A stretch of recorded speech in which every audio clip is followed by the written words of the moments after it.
JB, share the invitation of invitation to 2022 Asogli State Yam Festival. Honorable Kennedy Agyapong. He was invited on the 25th of July. Any board chairman, Ghana Gas Company Limited, headquarters Accra. And this is the invite. In fact, 3 news. The entire script. And this is the script. And inviting them all over. Just share with that. As I share to on social media. Now, and any this is the invite. Now we are Asogli State Council. Okay. Telephone numbers Iguasie. Right, work on this thing, and let's get details of that. Just work on that. Joe JB. Yeah. Minya call off air. Nah, this is complaint and we are not discussing off air. We be attending if you candidate. Permanent secretary so fair off air. Also candidate. We be candidate. This is the invite. Show the invite on Facebook. So do the Nyamutra make come asem. Nipa na challenge say. Yefa invite. What the invite nama? Me the man is here. Yefa invite no. Show the invite and any momoni. Aha. Yefa invite no efamra. Ye che invite. Some so there is an invitation. Na osi o ntia say na debe na fine go say na me. Masa. Nya yam politics no baby ade ne nya yen kasa nye kofi ade bi ho na ya ebia na wo ka no togbe might not even be yes I mean that's the reality. Obi frey or say it might be a payback time. Payback for what? Payback for what? Eti ohene ebetimi aka say we odi oye me bone bi na anu bi anase bia oya okase bi ditia me nti eneso so manya no wahanu mu se ya ma mimia no mani su kusie so anase ma mesu mingu nanim ase knowing that the person come on I mean Kofi entesa nti let us not even go there entesa me the at boardroom yes entesa ti me yenko ho no mo kra because e ba dey say almost everything so now watch this ahun kan ye dey sesa ne ma no e dey free edwom ho I mean, maybe me dear, me say, enya yen kasa enye enya enye. Adia ye kan sa no. Say eye obi na to no a. Ye nyina ye beka Kennedy Agyapong na no ya. Wakasa ma some of these things bia waka.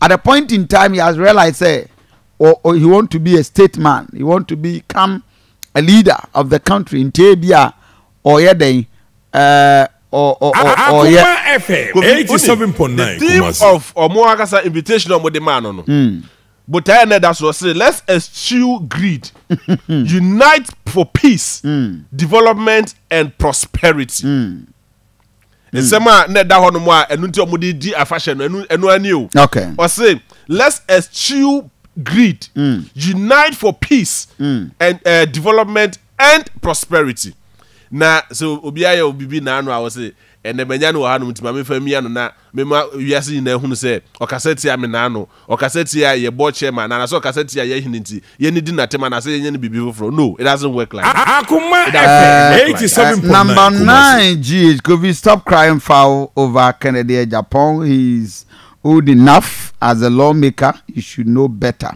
Kofi, that's your mind. You all know how some of the Akanchi react to some politicians. Okay, but yeah, consider Ben. Consider Ben. JB. Kofi. Consider Ben.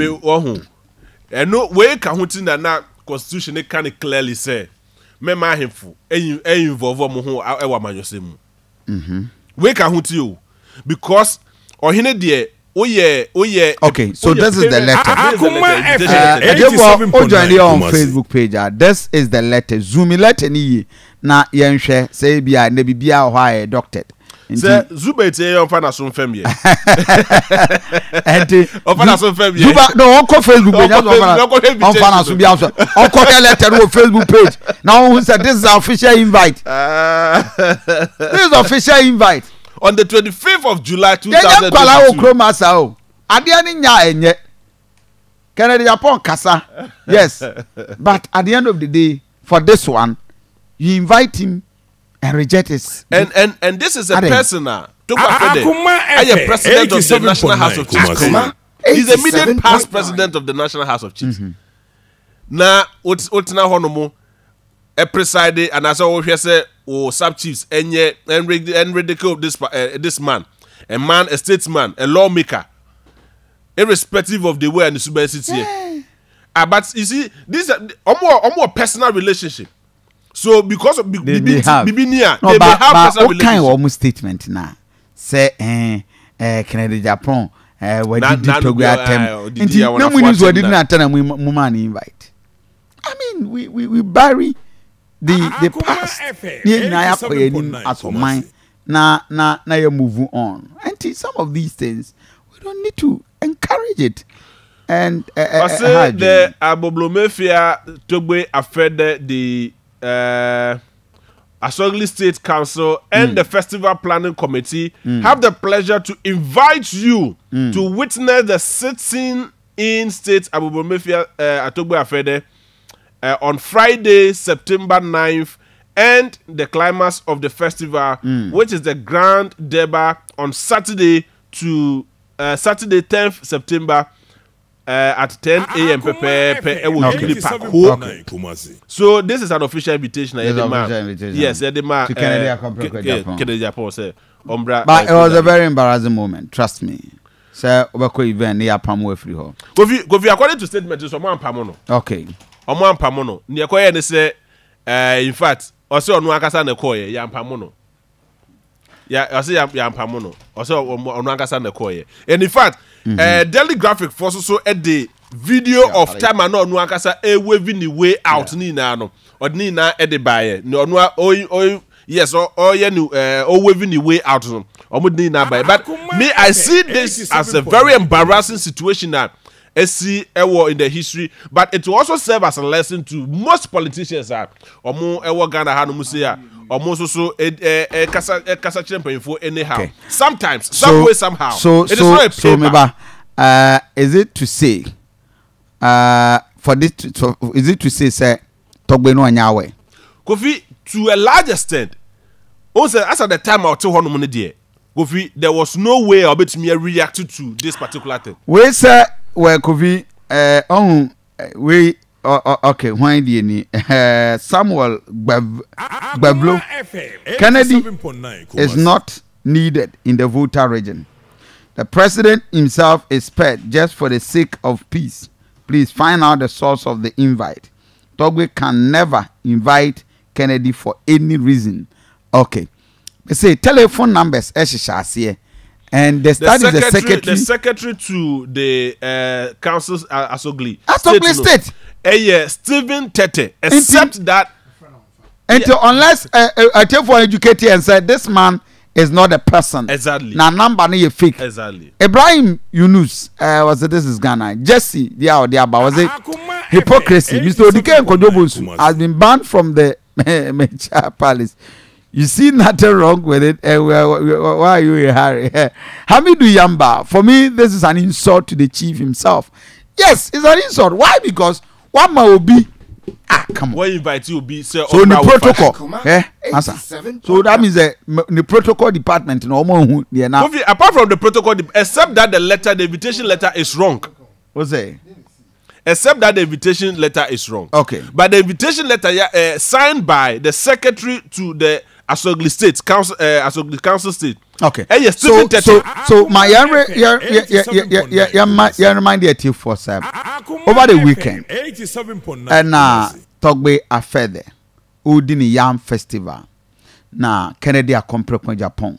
Eja kukufa awe ope president edinti. So ono so say ninsonom ne yire ba ko ya ngune ni nti ninsonom na edi wona fashion na ja okoye nti ne niam a ode koye akotena nti emibo eyede kra no tim kotena ase eyede no otena ase de ne niam nyina akoye presentation wieye govi invite no after the presentation govi invite no in his capacity so as the board chairman afterthought. Yes, but invite no as his in his capacity as the board chairman of the Ghana Gas Company. So the decision, a video invite, yeah, just the board chairman without a name. Yes, say Kennedy Agyapong. Yes, and the honorable yes, board chairman, Ghana Gas Company Limited. So they did not invite him just as nobody no munim say. Kennedy na. Yes. 10 year pao. I say ebia omo ye no kra no. And omo ye so ebia board chairman. Tell you omo ye board chairman. But they addressed him in person. Board chairman Ghana Gasa could be him say just a board chairman. Yes. And he invited no. So they didn't know Kennedy Agyapong. Therefore we video now festival ni mo amo share on Facebook page Asogli State Festival no mo ye no. This is how event is called the Yam Festival. It was a colorful though, a very wonderful event. Enti mo amo share Facebook the cultural display of course when the omo ye ni na wo hwe no. Enti omo invite Kennedy Agyapong as ebia board chairman. Yes. Ghana Gas. And then obi anim say Ghana Gas board chairman, they might not know Kennedy Agyapong kra na ebia oba. But you have addressed him Kennedy Agyapong. Yes. Board chairman. Honorable Ghana Kennedy Gas. So nobody should tell me say now they didn't know say they were inviting Kennedy Agyapong. Okay. Osi ya okowura ho no. Hwana man akonya tena so. Ayeda no tena ase. What tena ase wi no hwana man opportunity to do presentation. Na ayeda no ya presentation wi ya ansana. Ya be sesa ne niam no ye free say ye mpe biem naje. Come on. But on the contrary so. Say Kennedy call ye no. Oye presentation wi no. Togbo afede anka se wa reject. Okay. Wo no anka se wa reject ne niam no. Okay. Nkofo ni bi ahemfu subchiefs ni bi and the call the course sa niam no any free hono. So the assumption was that maybe me case ebia na Togbo afede so edwene say wa presentation na wi tie niam ni free dwom because na ye grand deba nti say o de niam call for presentation na of course it mean niam ni ngu hono sa what I say nti ebia no mo say niam ni dey free dwom. But on the other side of it, na ebia no mo adwunu no mo say okay. And yes, say dem na free all because Kennedy kra dem no kra yempe. Sa na mimi hu no. But say a real say Kennedy wa the presentation awie as the board chairman of Ghana Gas Company Limited. That's why akwa the presentation awie. Na ye wie na ye ka say oh the way ye see ehuru na sefo no. Kofi ahimfie ho no mama be say nobody chased Kennedy Agyapong out of the backgrounds. Almost say no akasa na waving the way out. Ebia no no te ono no na ofili say okay onye too comfortable. I mean why na djuma wie de any onkwe. But in another picture, me who say Kennedy Agyapong akwakuchia to gba afede. At the same their backgrounds. Me who say akwakuchia to gba afede. If there was any form of radical na say bia so na kompeso mu ye ni bibia. We na ka hono na comment me there no. But you could see clearly say na enye ene confrontation bia e chance bia gidigidi bia sa me sana me hu no. Sana me hu no. But say except that Kennedy Agyapong so about be ka say bia omu jojo no ye no you know omu jojo ni bi na man free hono mo dia fine. But it is sad there. But unim John Mahama make a statement bi yentie ni. I continue to express my sadness with the abandoning of several government projects that were initiated by past administrations, including mine. It is unfair to all Ghanaians because it is our money, our taxes, that goes to waste when projects like these are abandoned. As a responsible Ghanaian and a public-spirited person and a servant of the people, I'll continue to urge governments, and indeed all future governments, to stop this unhealthy, wasteful, and anti-progressive action of abandoning ongoing government projects inherited from previous administrations. Many of the projects started by the NDC administration have been abandoned, and others that should have been completed in the region are being done at a very slow pace. The Sokodeh to Ho Road, for example, is one of such projects. This road should have been finished long ago, and yet today we still see work ongoing.